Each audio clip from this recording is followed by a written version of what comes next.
বিদ্যালয়ের ভবনগুলো একটি নির্দিষ্ট মাত্রায় সহনীয় করা গেলে ভূমিকম্প থেকে শিক্ষার্থীরা নিরাপদ থাকতে পারবে।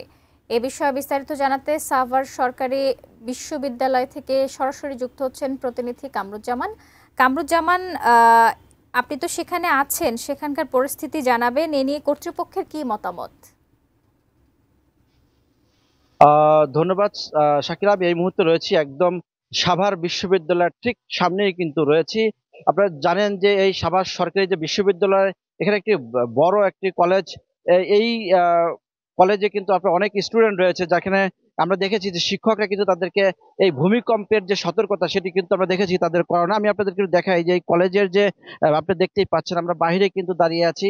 কলেজের ভবন যেহেতু অনেক পুরাতন এবং অনেকটাও বিভিন্ন জায়গায় কিন্তু কিছুটা প্রবলেম রয়েছে, কিন্তু এখন আমরা এখানে এসেছি, আমরা দেখেছি যে এখানকার যারা শিক্ষক তারা কিন্তু যে ভূমিকম্প হলে কি কি ধরনের সচেতনতা থাকতে হয় বা সচেতন করতে হয় সেটি কিন্তু কলেজের যারা এখানে যারা টিচার তারা কিন্তু তারা মানে সচেতন করে গড়ে তুলছে। এছাড়াও শুধু এটাই নয়, প্রাকৃতিক দুর্যোগ, আগুন লাগা থেকে শুরু করে সব রকম প্রাকৃতিক দুর্যোগ যেন মোকাবেলা করতে পারে সে বিষয়েও কিন্তু আমরা দেখেছি যে সতর্ক করছে। তবে একটা বিষয় আপনাদেরকে জানিয়ে রাখি যে যেহেতু সাভার একটি শিল্প অধ্যুষিত এলাকা, এই শিল্প অধ্যুষিত এলাকায় কিন্তু জানেন যে সাভার এবং গাজীপুর যেহেতু পাশাপাশি, আপনারা দেখেছেন যে গত শুক্রবারেও কিন্তু দেখেছি যে শুক্রবারে কিন্তু এই প্রতিষ্ঠানগুলো, শিল্প কারখানাগুলো খোলা থাকায় কিন্তু অনেকেই তাড়াহুড়ো করে নামতে গিয়ে তারা কিন্তু অনেকেই সমস্যার সম্মুখীন হয়েছে।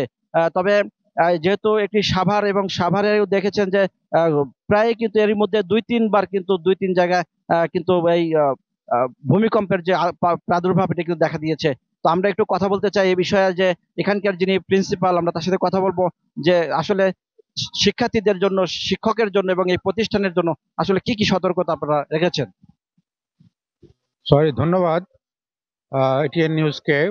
যে সাভারে এরকম একটা ঐতিহ্যবাহী কলেজ, এখানে আমরা সবসময় ছাত্রছাত্রীদেরকে এই দুর্যোগ মোকাবেলার জন্য আমরা সচেতন করে থাকি, বিশেষত ভূমিকম্প এবং অগ্নি অগ্নি নির্বাপনের জন্য আমরা সবসময় ওদেরকে সচেতন করে থাকি ক্লাসে এবং বিভিন্ন সেমিনার সিম্পোজিয়ামে এবং বিভিন্ন অনুষ্ঠানগুলিতে।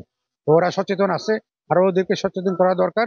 আমাদের কলেজটা দীর্ঘদিন পুরাতন কলেজ, এটা 67 সালের এখানে ভবন আছে।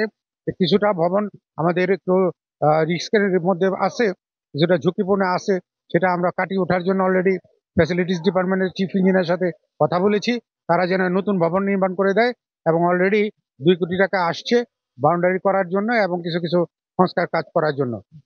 এই জন্য আমরা সচেতন আছি এবং জাতিকে সচেতন করার জন্য সচেষ্ট আছে। যেমনটি শুনছিলেন যে এই যে পুরাতন যে ভবন, এই সাভার যে সরকারি বিশ্ববিদ্যালয়, সেখানে কিন্তু আহ ভবন যে মেরামত করা বা সংস্কার করার জন্য কিন্তু তারা উদ্যোগ নিয়েছেন, যেহেতু ঘন ঘন ভূমিকম্পের প্রাদুর্ভাব দেখা দিচ্ছে এই এলাকায়। তো এই ছিল সর্বশেষ